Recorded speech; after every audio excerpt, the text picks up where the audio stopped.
जी sir, हम शुरू करें? हाँ जी प्लीज। Thank you. जी तो हमारा जो टॉपिक हम लोग ने शुरू किया था वो अरिथमेटिक का था, ठीक है। तो आज का हमारा गोल ये है कि हम लोग जो है वो टेस्ट की प्रैक्टिस भी करेंगे, ठीक है, और थोड़ा सा जो है वो पढ़ेंगे भी, ठीक है। तो प्रैक्टिस करने से पहले ना बस ये हमारा एक छोटा सा टॉपिक है क्वेश्चन में भी, ठीक है। और ये बहुत इम्पोर्टेंट टॉपिक है परसेंटेज इंक्रीज का। इससे रिलेटेड जीआरई में क्वेश्चन जो है वो आ जाते हैं, सही है।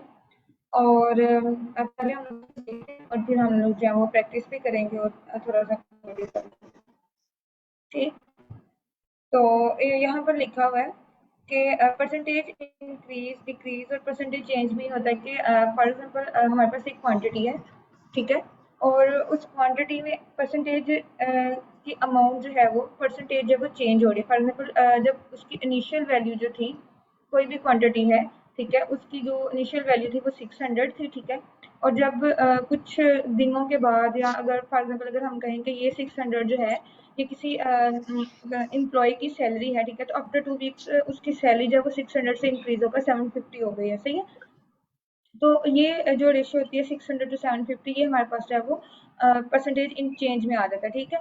और परसेंटेज इंक्रीज क्या होता है, वो ये होता है कि पहले वैल्यू जो थी वो कम थी, ठीक है, पहले वो क्वांटिटी कम थी और आफ्टर सम पीरियड जो है वो क्वांटिटी ज्यादा हो गई है, सही है। और परसेंटेज डिक्रीज में ये होता है कि पहले वो क्वांटिटी जो है वो ज्यादा होती है, ठीक है। मतलब अगर हम लोग किसी एम्प्लॉय की बात करें, हम कहते हैं कि उस एम्प्लॉय की जो सैलरी थी वो पहले ज़्यादा थी और अपने परसेंटेज डिक्रीज कोई 2% जब डिक्रीज हुआ तो वो कम हो गई है सैलरी, सही। यहाँ पर यही लिखा गया है कि one A quantity changes from an initial positive amount to another positive amount. For example, an employee's salary that is raised, you can compute the amount of change as a percentage of initial amount, ठीक है। उसने ये कहा है कि अगर हमारे पास एक एम्प्लॉय है और हमने चेक चेक करना है कि उस एम्प्लॉय की सैलरी में चेंज जो है वो कितना आया है, तो हम लोग चेंज को कंप्यूट करके जो है वो चेक कर सकते हैं। For example, if a quantity increases from 600 to 750, then base of increase is the initial amount 600 and the amount of increase minus 600 और 150। यहाँ पर उसने ये कहा है कि फॉर एग्जांपल हमारे पास जो है हमारे पास एक एम्प्लॉय, तो एम्प्लॉय की जो इनिशियल सैलरी थी, ठीक है, जो इनिशियल अमाउंट थी वो थी हमारे पास 600। उसके बाद कुछ वीक्स के बाद जो है उसकी सैलरी जो है वो बढ़ गई है, ठीक है, तो वो बढ़कर कुछ यूँ हो गई है 700, ठीक है। अब हम लोग ने क्या फाइंड करना है, हम लोग ने फाइंड करना है परसेंट जो इंक्रीज हुआ हमारे पास, ठीक है, कि उसकी सैलरी में अब कितना इंक्रीज हुआ, कि पहले वो 600 थी और 700 फिर वो हो गई है, ठीक है। तो 600 के ऊपर कितनी परसेंटेज लगी है कि वो 700 हुई है, राइट। तो इसको फाइंड करने के लिए जब भी परसेंटेज इंक्रीज फाइंड करना है तो उसका हमारे पास फार्मूला होता है परसेंटेज इंक्रीज इक्वल है, उसका फार्मूला ये होता है कि हम लोगों ने क्या करना होता है कि हमारी जो फाइनल अमाउंट बाद में बनती है, ठीक है, मतलब कि बाद में उसकी जो सैलरी बनी थी उसमें से मैं अपनी जो इनिशियल अमाउंट है उसको माइनस कर दूंगी, ठीक है। उसको मैं डिवाइड करूंगी अपनी फाइनल अमाउंट के साथ, सही। और इस सारे को जो है वो मैं मल्टीप्लाई कर दूंगी 100 के साथ, बिकॉज हम लोगों ने परसेंटेज फाइंड करनी है, ठीक है। जब भी परसेंटेज इंक्रीज फाइंड करना तो पहले मैं वो बेसिकली परसेंटेज इंक्रीज में ये होता है कि पहले अमाउंट कम थी बाद में ज़्यादा हुई है, तो हम क्या करते हैं कि बड़ी में से छोटी को ही माइनस करते हैं, ठीक है। तो फाइनल अमाउंट जो ज़्यादा हुई है वो बाद में इनिशियल अमाउंट जो पहले उसकी ओरिजिनल अमाउंट थी, ठीक है, और उसको डिवाइड कर दिया मैंने उसकी जो फाइनल अमाउंट है उसके साथ, और हम लोग ने परसेंटेज निकालनी है तो इसलिए मैंने इसको 100 से मल्टीप्लाई कर दिया, ठीक है। अगर इसके अंदर मैं वैल्यूज पुट करूँ 7% इंक्रीज फाइंड करने के लिए, तो वो आ जाएगा हमारे पास 700 है हमारे पास फाइनल अमाउंट, ठीक है। और उसके बाद 600 हमारी उसकी वो वाली अमाउंट है जो पहले उसकी पे थी, जो सैलरी थी उसकी, ठीक है। और उसको मैं डिवाइड करूंगी 100 के साथ, और सॉरी जो इसकी फाइनल अमाउंट है 700 के साथ। और इसको मैं मल्टीप्लाई कर दूंगी 100 के साथ, ठीक है। तो हमें जीआरडी में जो है वो कैलकुलेटर भी अलाउ होता है, ठीक है। तो आप लोग जो है वो अपने एंड पे भी इसे सॉल्व करके देख सकते हैं, आप लोगों का जो आंसर होगा वो करेक्ट आएगा, सही है।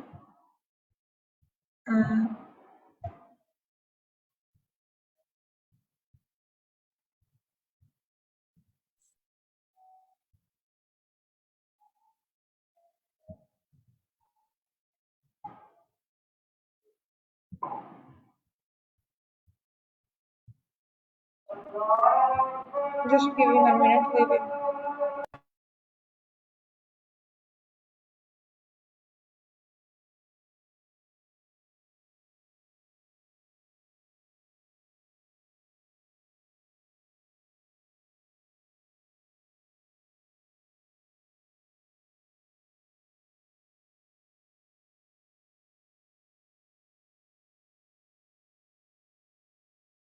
अच्छा, ये सिंपल सिंपल सा ये फॉर्मूला है। ये देखें।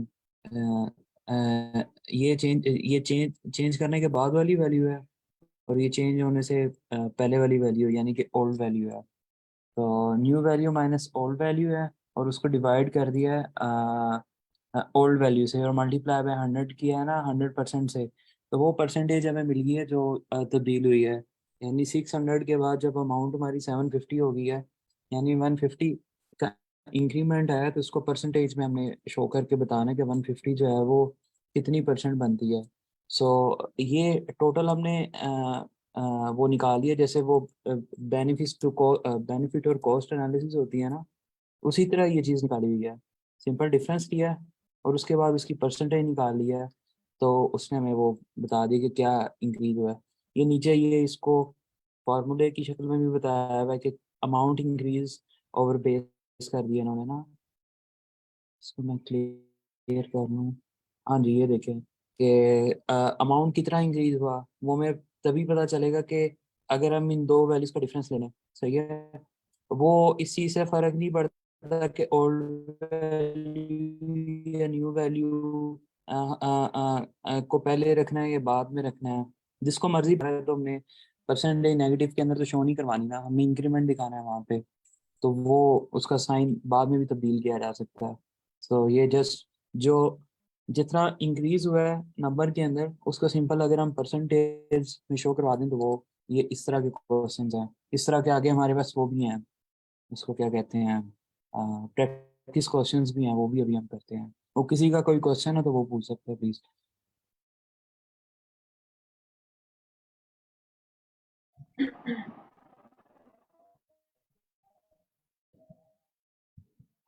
हाँ जी मैडम, आप आगे चलें। सही है। उसके बाद यहाँ पर एक ये एग्जांपल है, क्वेश्चन है। An investment in a mutual fund increase by 12% in a single day, ठीक है। कोई बंदा है, उसने किसी फंड के अंदर जो है वो हिस्सा लिया, ठीक है। तो उसने जो है जितनी भी अमाउंट उसने दी, ठीक है। तो जो ओरिजिनल अमाउंट थी हमारे पास उस फंड की, ठीक है, उसके अंदर जो है वो 12% इंक्रीज हुआ है एक सिंगल डे में, ठीक है। If the value of investment before the increase, ठीक है, बिफोर द इंक्रीज जो वैल्यू है इन्वेस्टमेंट की, हम लोग कहते हैं वो $1300 है।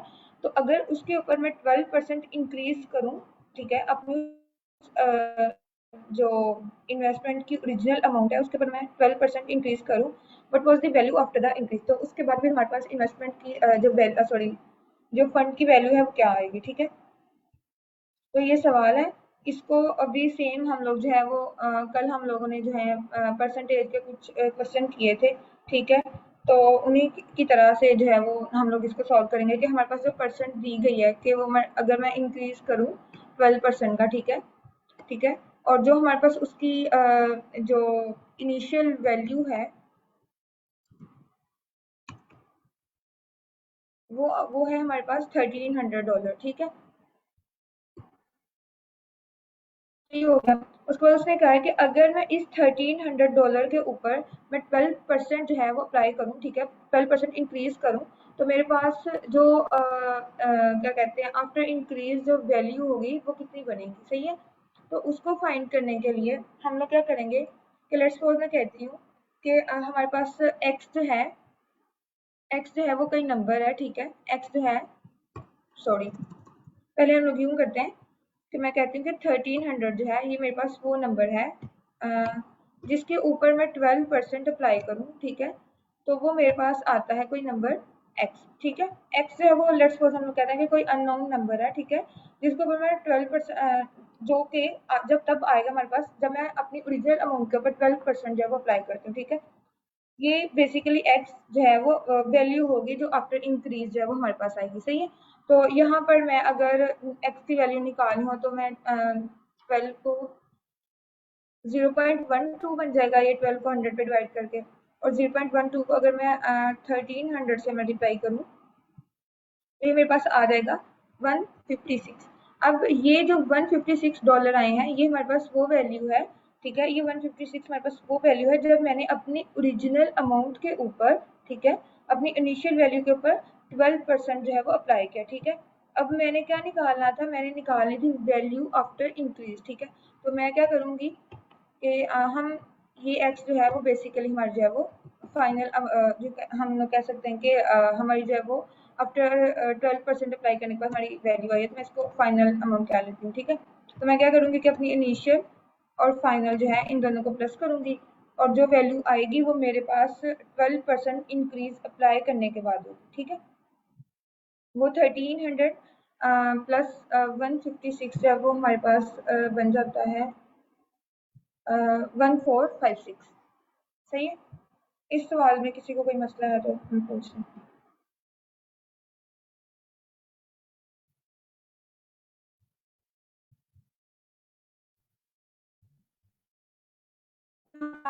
इन्होंने जो सॉल्यूशन दिखाया हुआ है आप लोग उसे भी चेक कर सकते हैं।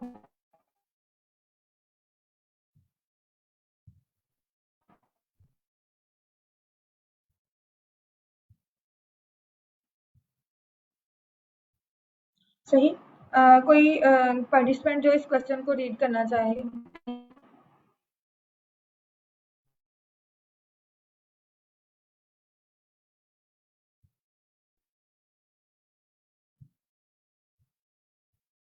जी कोई अगर कोई रीड करना चाहता है, समझाना चाहता है तो। हाँ जी,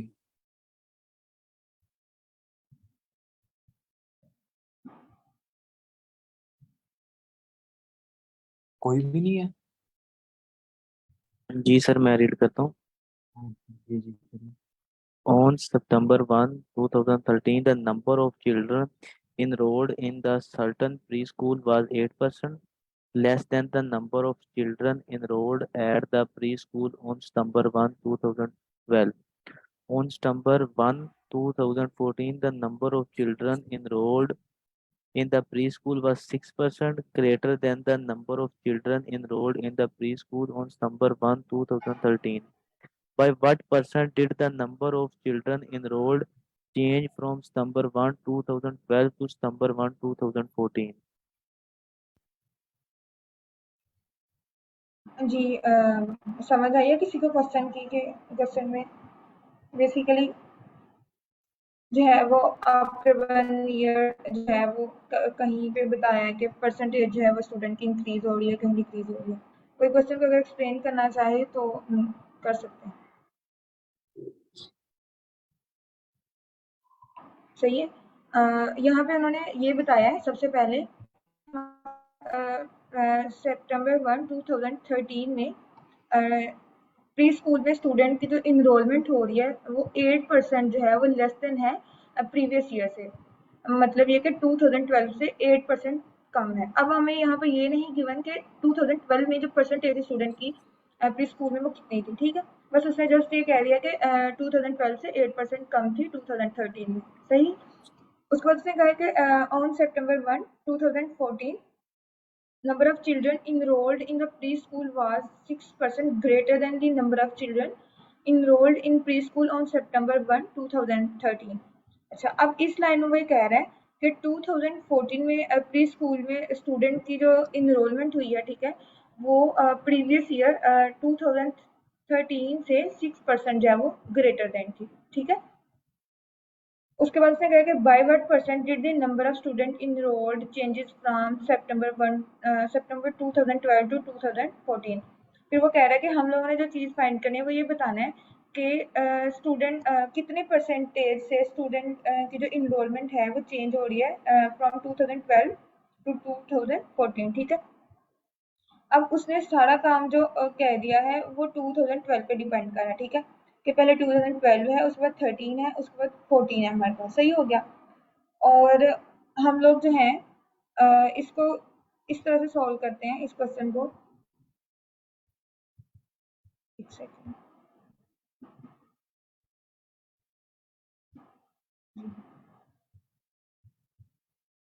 हम लोग इस तरह से सॉल्व करते हैं कि सबसे पहले उसने ये कहा है हमें सबसे पहले जो हमें गिवन है उसने कहा कि सितंबर 2013 में जब इनरोलमेंट हुई है तो वो 2012 थी, ठीक है। तो हम लोग कहते हैं कि स्टूडेंट की जो इनरोलमेंट थी, नंबर ऑफ स्टूडेंट्स जो थे 2012 में, ठीक है, ये नंबर ऑफ स्टूडेंट, सॉरी ये मैं शॉर्ट कर दूँ, स्टूडेंट्स 2012 में मैं कोई जो है वो रैंडम नंबर जो है मैं कहती हूँ कि लेट्स सपोज के n थी, ठीक है, वो नंबर ऑफ स्टूडेंट्स और 2012 में, ठीक है। उसके बाद उसने कहा कि हमारे पास 2013 में जब इनरोलमेंट हुई है, ठीक है, तो वो 2012 का 8% लेस देन थी, ठीक है। 2013 कोई आप लोग में से फाइंड करना चाहता है कि ये 2013 की कैसे निकलेगी? अभी हम लोगों ने जो है वो पीछे एक क्वेश्चन किया है।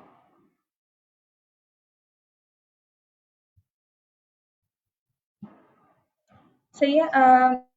अब उसने कहा कि जो हमारे पास 2013 है उसमें 8% लेस देन होगी 2012 से, ठीक है। तो हम लोगों ने जो यहाँ पर अपना 2012 के लिए जो नंबर लिया है हम लोगों ने कहा है कि जी, हम लोगों ने कहा है कि हमारे पास 2012 में नंबर ऑफ स्टूडेंट जो थे वो n थे, ठीक है। तो जब बारी आई 2013 की तो वो हमारे पास लेस देन हो गए 8% से, ठीक हो गया। अब मैं जो हमारे पास n है उसका 8% निकालूं तो वो मेरे पास कुछ निकलेगा 0.08, सही है, सही हो गया। ये मेरे पास वो वैल्यू आई है जब मैंने अपनी जो 2012 वाले स्टूडेंट की जो अमाउंट थी, ठीक है, उसके ऊपर मैंने अपना 8% जो है अप्लाई किया, ठीक है। अब इस 0.08 को मैं अपनी जो ओरिजिनल स्टूडेंट थे उसके अंदर ऐड कर देती हूँ, सही हो गया। वो कितने थे हमारे पास 2012 में? वो n थे। ये बेसिक कॉन्सेप्ट हम लोग वो पीछे बहुत क्वेश्चंस में कर लिए, ठीक है। इसके साथ भी सॉरी n आ जाएगा, ठीक हो गया। तो 1 + 0.08 ये बन जाएगा हमारे पास 0.09,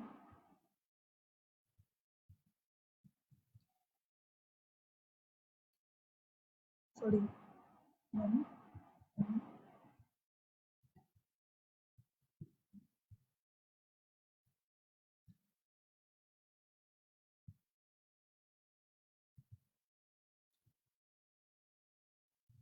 सही हो गया। यहाँ पर जो है हम लोगों ने निकाल लिया, इसके साथ n भी आएगा।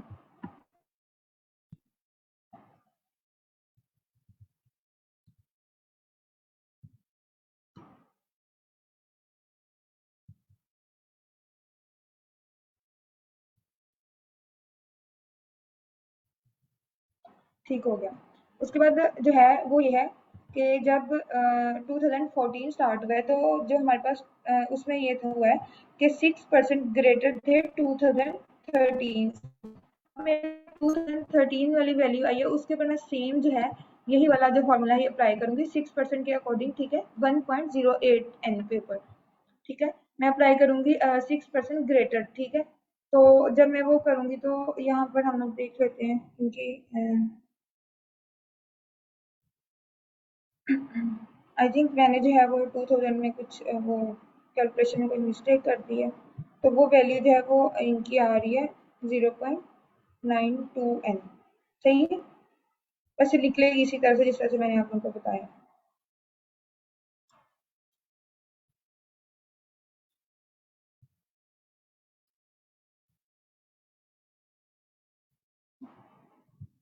लेट मी, ये मैंने जो है साइन ये गलत लगा दिए। बेसिकली परसेंटेज डिक्रीज हो रही है, ठीक है, तो यहाँ पर जो है वो माइनस का साइन आएगा। ठीक हो गया। तो वो मैं 2014 का निकालूंगी, तो सेम यही फॉर्मूला अप्लाई करूंगी। ठीक है, इस 0 पॉइंट जो मेरे पास अब वैल्यू आएगी इसकी, यहाँ पर मेरे पास जो वैल्यू आएगी नंबर ऑफ स्टूडेंट्स इन 2013, 0.92। ठीक हो गया। अब मैंने निकालना है 2014 के, तो वो सेम उसने कहा कि हम लोगों ने जो 2000 वाली वैल्यू आई है उसके ऊपर 6% जो है वो इंक्रीज करना है। तो मैं क्या करूँगी कि 0.92 एन को मल्टीप्लाई करवा दूंगी, 0.92 इसको मैं मल्टीप्लाई करवा दूंगी अपना 6% के साथ। ठीक है, वो बन जाएगा हमारे पास 0.06, और इन दोनों को मल्टीप्लाई करवाएं तो मेरे पास आ जाएगा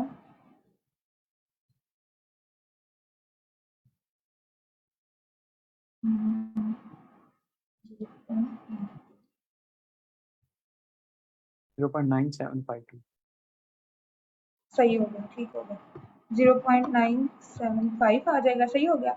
अब ये वैल्यू आई है सिर्फ जब मैंने 2000 वाली के ऊपर 6% जो है वो अप्लाई किया। ठीक है, तो मैंने इंक्रीज फाइंड करना है। ठीक है, तो मैं क्या करूँगी इसके अंदर जो है वो ऐड कर दूंगी जो पीछे मेरी उसकी वैल्यू थी 2013 वाली।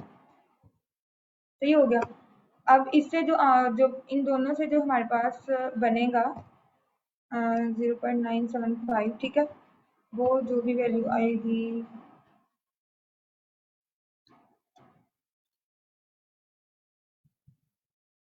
1.8,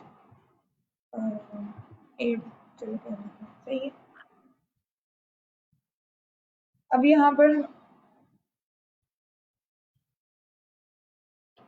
पर हम लोगों ने जो है क्वेश्चन को देख लेते हैं फिर से।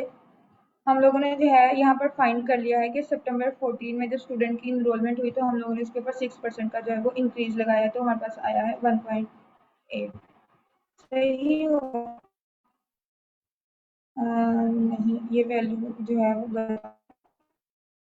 मैं वो ना ऐसे होना 0.9752 है ना।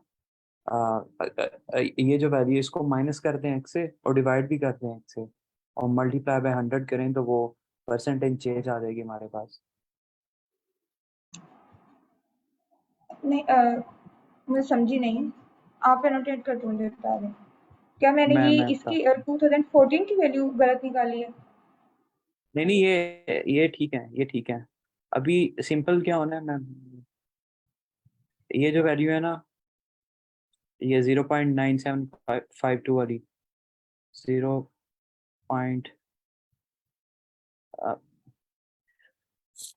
ये एनोटेट मुश्किल हो रहा है मैम।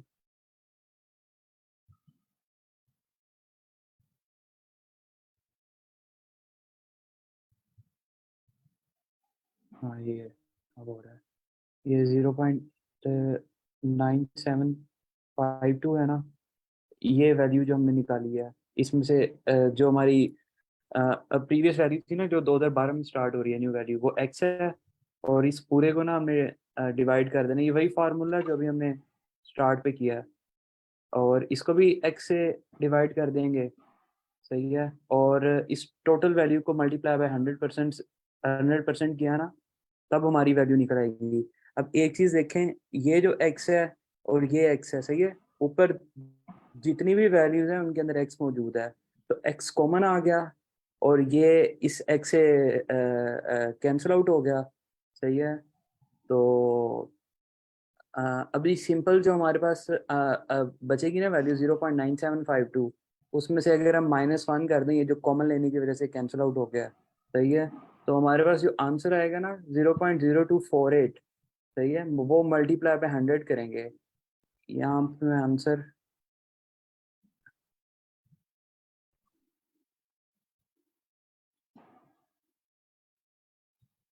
मैं यहाँ पे ना ये आंसर लिखता हूँ।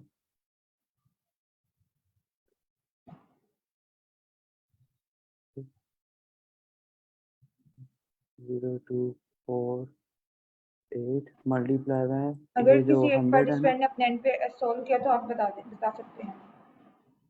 ये ये सोल्व हुआ पड़ा है। जी ये जी, देखिए, ये मल्टीप्लाई ठीक बाय है 100 होगा ठीक है, ना, तो मुझे ये ना एनोटेशन शो नहीं थी हो रही। सही सही। एक जीरो इसमें ज्यादा है।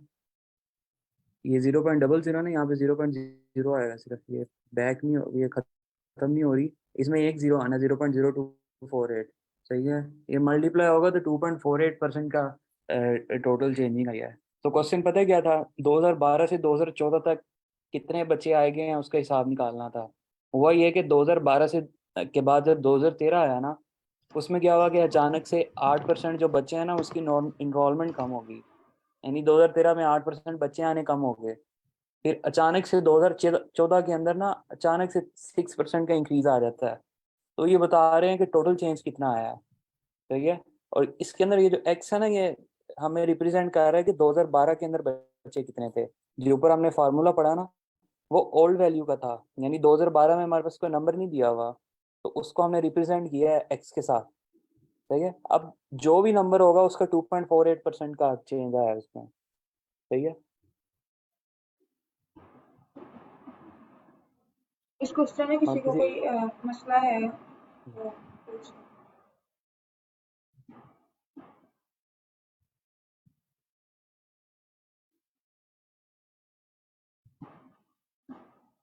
ये नीचे ये चैट के अंदर इन्होंने बताया हुआ है। ये बिल्कुल आपने यही तरीका बताया हुआ है, ये जो इधर मैंने लिखा है ना। तो ये जो वन आ रहा है ना, ये जो आप बता रहे हैं, ये वाला मेथड। सो इसमें यही है कि वो एक्स कॉमन था दोनों तरफ, तो वो -1 हो गया है। सही है। और वो वही वही रहा है कि वन से ये टोटल परसेंटेज निकल रही है।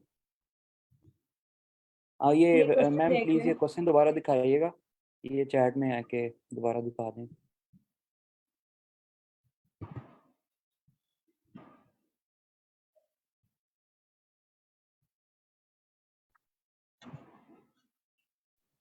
सर मेरा एक क्वेश्चन है। हाँ जी। सर जब इन्होंने 2014 में बोला है कि 6% इंक्रीज हो गई है, तो एज कम्पेयर टू 2013, तो 2013 में 92% हो गई थी, तो 6% इंक्रीज हुआ तो वो 98% नहीं हो गई?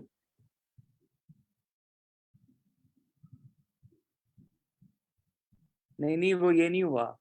वो आप 2012 के बारे में बता रहे हैं। ये जो हमारे पास वैल्यू आई थी ना 2013 की, 2013 की वैल्यू के अंदर अगर हम इंक्रीज करें ना, तो ये नंबर बनता है ये 0.9752, जो भी हमने निकाला है। ये आप आपके मुताबिक जो आप 98 कह रहे हैं ना, वो तब बनेगा अगर हम 2012 के हिसाब से देखें, 100% के ऊपर 6% लें। लेकिन 2013 के अंदर हमारे पास 100% तो नहीं रही ना 2012 के मुकाबले में। 8% जो कम हुई, 92, उस 92 वाले के ऊपर 6% इंक्रीज करवाया, तभी 9752 बना है। सही है, ये समझ आएगी बात। इसको सवाल में भी बस सबसे पहले जो है वो एक दफा परसेंटेज डिक्रीज अप्लाई करें, फिर जो है वो एक दफा परसेंटेज इंक्रीज अप्लाई करें, और एंड पे आकर जो हम लोग परसेंटेज चेंज फाइंड करते हैं फार्मूला से, वो अप्लाई कर दें, तो हमारा आंसर जो है वो आ जाएगा। ये मेरे ख्याल में बात नहीं समझे, मैं दोबारा बता देता हूँ। 2012 से हमें काम स्टार्ट करना है, लेकिन ना 2012 के अंदर हमें नंबर का नहीं पता, तो उसको हमने रिप्रेजेंट कर लिया x. X can be any number. सही है। तो 2013 के अंदर क्या हुआ कि उस एक्स नंबर से ना 8% का डिक्रीज आ गया। अब हमारे पास जो टोटल स्ट्रेंथ है ना, वो 8% कम होने के बाद वाला नंबर है। सही है। अब उसी नंबर के ऊपर ना 6% इंक्रीज हो जाता है 2014 के अंदर, तो ये वैल्यू 0.9752 बनती है। सही है। यानी डिक्रीज किए हुए नंबर के ऊपर हमने परसेंटेज ली है। सही है।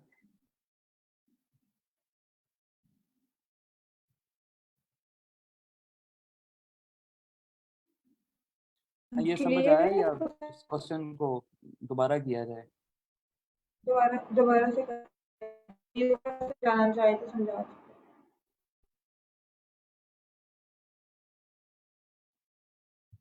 ठीक है मैम, ये आगे समझ ये इनका आ गए हैं चैट में। चलें सही। जी मैम ठीक। आगे चलो।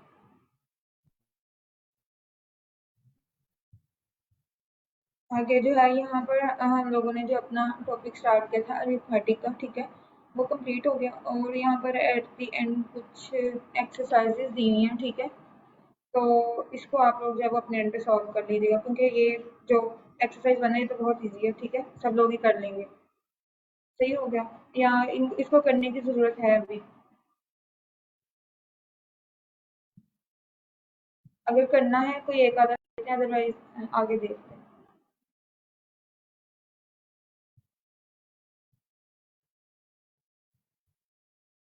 जी प्लीज़ बता दिया करें ताकि जो है वो। जी मैम आगे चलेंगे आगे। इसमें सही सिंपल हो ये गया, सही हो गया। बोर्ड में रूल अप्लाई होगा। जी सही है।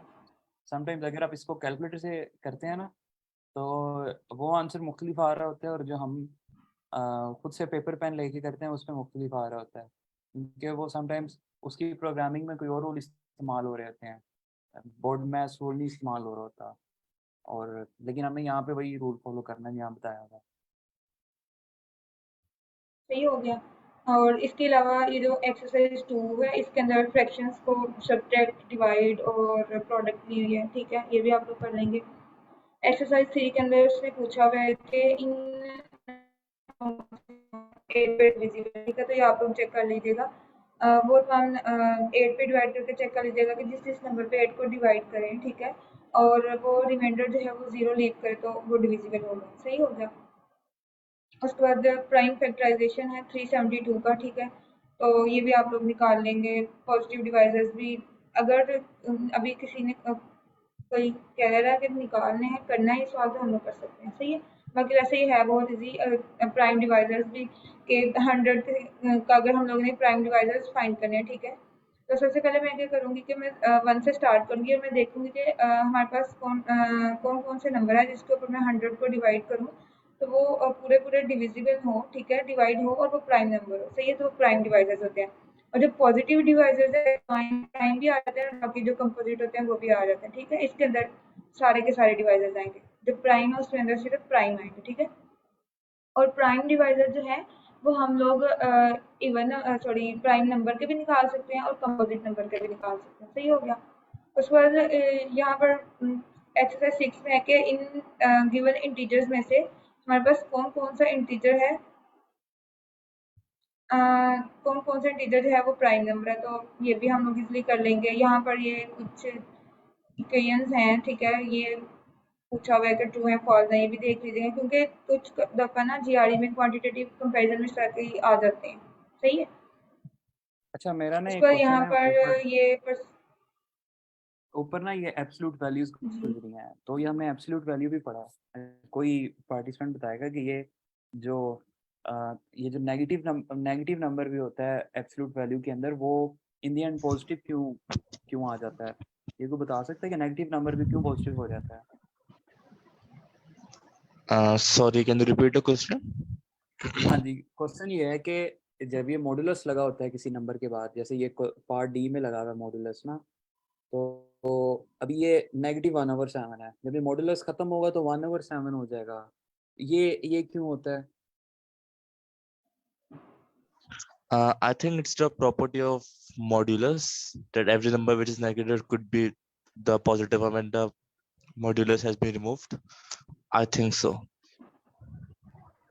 हाँ जी, प्रॉपर्टी तो है। हाँ प्रॉपर्टी होती है, ठीक है। क्यों ये नेगेटिव से पॉजिटिव हो जाता है? क्योंकि ये जो एब्सोल्यूट वैल्यू है या मॉडुलस हम इसे कहते हैं, तो एक्चुअल में क्या होता है, आप नंबर लाइन लेते हैं ना, नंबर लाइन पे देखते हैं, 0 के राइट और लेफ्ट पे होता है, तो ये जो डिस्टेंस होता है ना, ये जो नंबर इसके अंदर लिखा होता है, ये एक्चुअल में डिस्टेंस होता है फ्रॉम 0। सही है। ये -1/7 भी जो है ये डिस्टेंस है फ्रॉम 0। सही है। अब यहाँ पे कहीं पे -1/7 है। सही है, ये 1/7 लिखा हुआ है। ये बेसिकली वही हमारा जो वेक्टर का कॉन्सेप्ट आता है ना, इसमें आप वेक्टर का मैग्नीट्यूड निकालते हैं, तो ये वही वाला कॉन्सेप्ट है कि यहाँ पे आप जब मॉड्यूलस लेंगे तो आपको लेंथ आ जाएगी, क्योंकि लेंथ की कोई साइन तो होती बिल्कुल नहीं। एग्जैक्टली। हाँ जी। जी ऐसे ही है। आप बिल्कुल ठीक कह रहे हैं असदुर रहमान। तो ये एब्सोल्यूट वैल्यू 0 से हमारा डिस्टेंस होता है, चाहे वो पॉजिटिव साइड हो नेगेटिव हो या किसी थर्ड एक्सिस के अंदर हो। जी सही हो मैम गया। चलें आगे। और आगे यहाँ पर जो एक्सरसाइज 9 है, इसके अंदर जो ए पार्ट है ये भी हम लोग कर लेंगे, बी ये लोग कर सकते हैं इजीली, डी भी कल किया था हम लोगों ने, और ई भी जो है वो कर लेंगे, ठीक है। अब जो 10 वाला है उसमें उसने कहा है कि if a person salary increases from 200 per week to 234 per week, what is the percent increase in person की सैलरी, इन पर्सन सैलरी, ठीक है। ये अभी हम लोग ने जब ये परसेंटेज चेंज होना स्टार्ट किया था मैम अब तो प्लीज तब रुकिएगा। मैम ये क्वेश्चन आप ना सॉल्व करें, ये कोई बता सकते हैं इनमें से इसको कैसे सॉल्व करना पार्टिसिपेंट्स? जी आप एनोटेट करके जो है वो कर सकते हैं सॉल्व। हाँ जी प्लीज, ये कोई बता दे ये वाला क्वेश्चन। हमने बिल्कुल स्टार्ट पे सेशन के पढ़ा है ये, और तकरीबन थ्रू आउट द सेशन इसी कंसेप्ट को लेके चले हैं। अच्छा ये एनोटेशन नहीं यूज कर सकते, वैसे बता दें, माइक माइक में बता दें। अहमद भाई, इस तरह ना कल 3 क्वेश्चंस है, 5-5 के, अगर 3 ब्रेकआउट रूम बना दे तो वो आपस में डिस्कस करके एंड में आके सॉल्यूशन बता दें।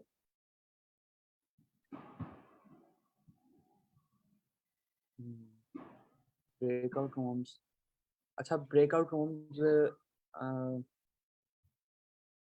ये ना ब्रेकआउट हम कल से बना लेंगे, तो हमारे पास क्वेश्चन भी ज़्यादा होंगे।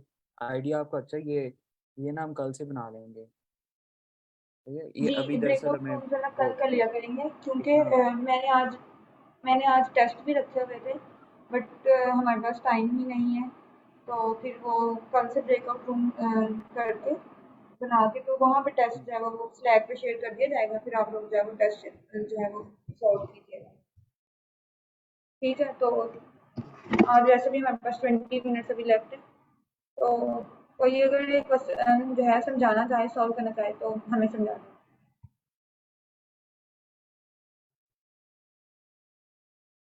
हाँ जी मैम, ये चैट में हुज़ैफा प्लीज़ आप बताएं, माइक ओपन करना बता दें।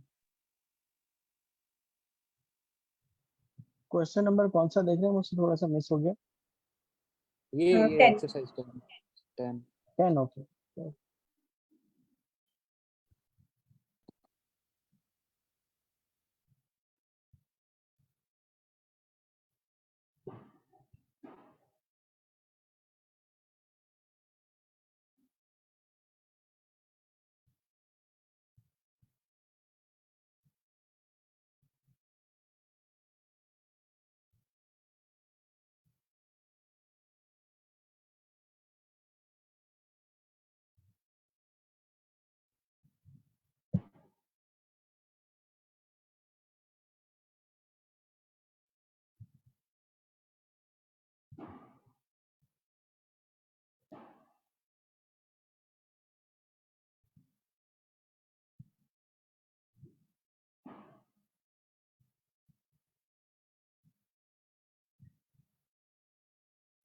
प्लीज़ मुझे बताइएगा कि हुज़ैफ़ा की आवाज़ मुझे ही नहीं आ रही है, सबकी तरफ इशू है। मुझे भी नहीं आ रही, आई थिंक वो चलिए सही है, हम लोग जो है सवाल देख Well, लेते हैं। can I explain? जी हाँ जी जी प्लीज़ प्लीज़ करें। Okay, so इस सवाल के अंदर उर्दू में बात कर सकते हैं, कैन? ओके, तो इस सवाल के अंदर क्योंकि इन्होंने कहा है कि 200 पर वीक से जो है वो 234 पर वीक इनकी सैलरी इंक्रीज हुई, तो हम सबसे पहले निकालेंगे कि जो 34 अमाउंट जो इनकी इंक्रीज हो रही है, 34 कितना परसेंट है इनकी 200 सैलरी का। सो दैट्स द आंसर, 2% आएगा, वो इतना जो इनका इंक्रीज होगा, that's it. I think it's the simplest one.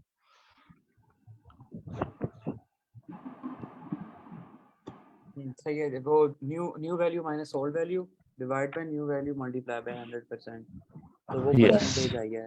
Second sure. Second 11 वाली जो एक्सरसाइज है, इसमें भी यही है कि जो एथलीट का वेट है वो पहले तो 160 पाउंड था, फिर कुछ टाइम बाद 152 पाउंड हो गया है, तो वो बता रहे हैं कि इसके अंदर परसेंटेज डिक्रीज कितनी आई है। सही है, तो ये 160 minus 152 divide by 160 multiply by 100%, तो जो हमारे पास आंसर आएगा वो परसेंटेज डिक्रीज है, आई थिंक 5% के करीब आएगा।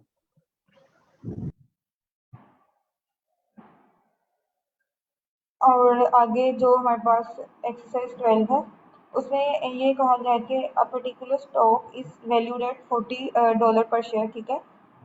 उसको उसकी जो वैल्यू है वो $40 है पर शेयर।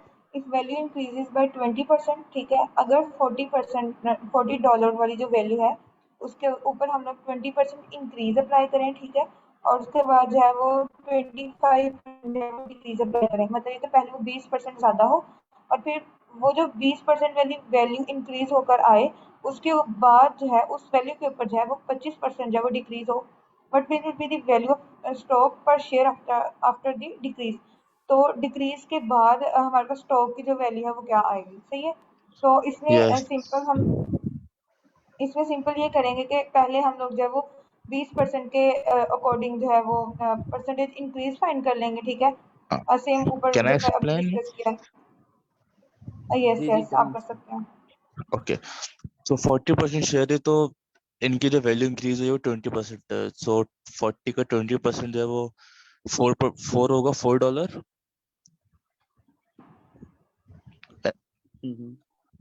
$4 एंड देन उसके बाद फिर जो $4 क्योंकि 25% डिक्रीज हो रहा है तो $4 का जो 25% होगा वो मे बी आई गेस $1 होगा, और चूंकि और फिर जो हमारा फाइनल आंसर होगा वो $1 होगा, यानी कि जो पर शेयर आफ्टर अ डिक्रीज है वो $1 है वैल्यू।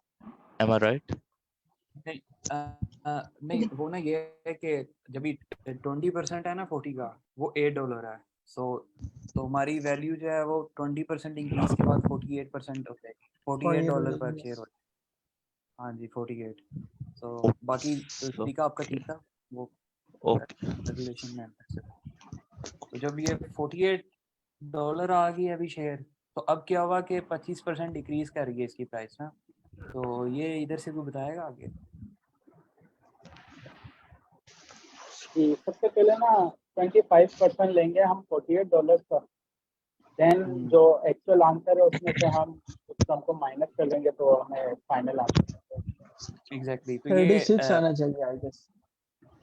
हाँ जी $12 अब माइनस करते हैं तो वो 36 आएंगे, बिल्कुल 36 आएंगे, क्योंकि अगर मैं इसको इस तरह ब्रेक करता हूँ, जैसे 25% है ना, तो मैं इसको डिवाइड करूंगा 10% प्लस 10% प्लस 5%। अब जब मैं $48 का 10% निकालूंगा तो वो 4.8 आएगा, तो ये मेरा 10 हो गया। दो दफा 4.8 ऐड होगा, और क्योंकि जो 5% है वो 10% का भी हाफ है, 4.8 को डिवाइड बाय 2 करूंगा तो 2.4 चला जाएगा। इस तरह से ऐड हो गया, टोटल मेरे पास 12 आएगा। अब जब मैं 48 में से 12 माइनस करूंगा तो 36 आ जाएगा। जी हाँ जी, ऐसे ही है, सही है। और उसके बाद हमारे पास है आगे 13 में है कि there are total of 20 dogs and cats at kennel, ठीक है। हमारे पास टोटल डॉग्स और कैट्स हैं वो 20 है। If the ratio of number of dogs to number of cats at the kennel is 3:2, ठीक है। डॉग्स टू कैट रेशियो जो है वो 3:2 है, तो हमारे पास कैनल में जो है उसमें टोटल कैट्स हैं वो कितनी होगी, सही है। तो कोई बताना चाहे कि हम लोग इस सवाल को किस तरह सॉल्व कर सकते हैं। हमारे पास टोटल जो है वो डॉग्स और कैट भी दिए हुए हैं और डॉग टू कैट रेशियो भी दी हुई है, और हम लोगों ने ये बताना है कि कैनल में कैट्स जो है वो कितनी होगी।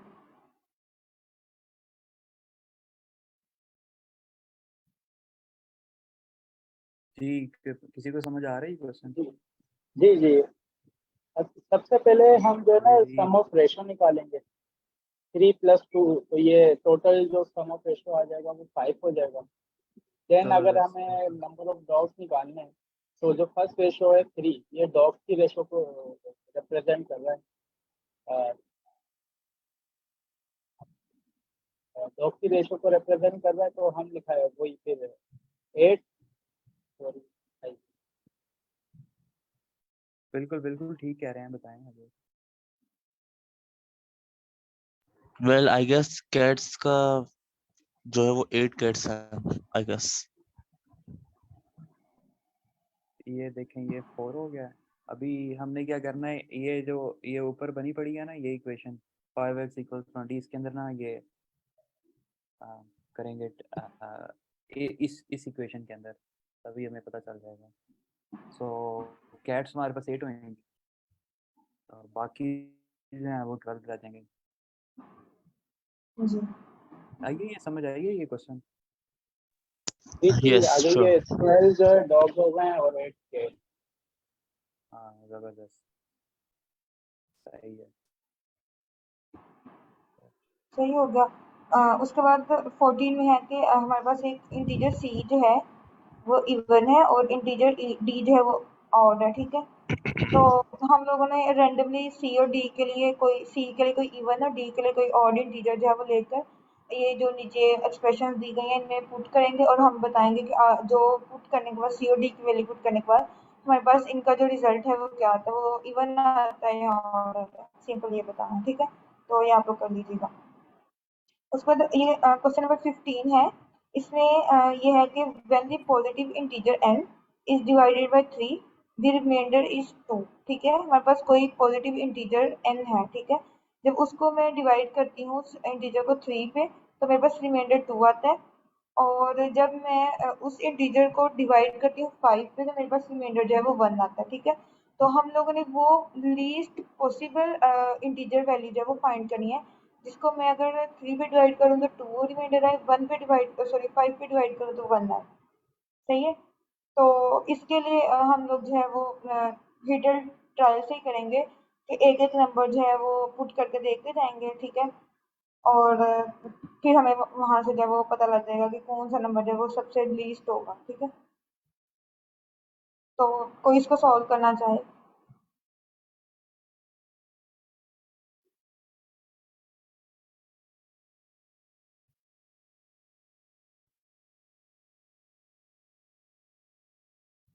हाँ जी कोई। जी ये किसी का चैट में आया कि 11 होगा, तो आप एक्सप्लेन कर सकते हैं कि 11 कैसे होगा। मैम हम 3 के टेबल को भी पढ़ेंगे और 5 टेबल को भी देखेंगे कि अगर 3 के टेबल से जो लीस्ट नंबर होता है हम उससे काउंट करते हैं, जिस तरह 9 तो 3 से फुल डिवाइड हो जाएगा, लेकिन 10 और अगर 11 को देखें तो 11 एक ऐसा नंबर है कि आप 3 3 9 करेंगे तो 2 रिमाइंडर दे देगा और 5 2 10 करेंगे तो 1 रिमाइंडर देगा। जी जी ऐसे ही है। इसके अलावा और भी नंबर हैं, लेकिन 11 जो है वो हमारे पास लीस्ट इंटीजर है, जिसको मैं 3 और 5 से डिवाइड करूँ तो 2 और 1 जो है वो रिस्पेक्टिवली रिमाइंडर जो है वो आएगा, सही है। बाकी जो अगर कोई और नंबर है होगा तो वो 11 से ग्रेटर देन होगा, 11 से छोटा कोई नहीं होगा, सही है।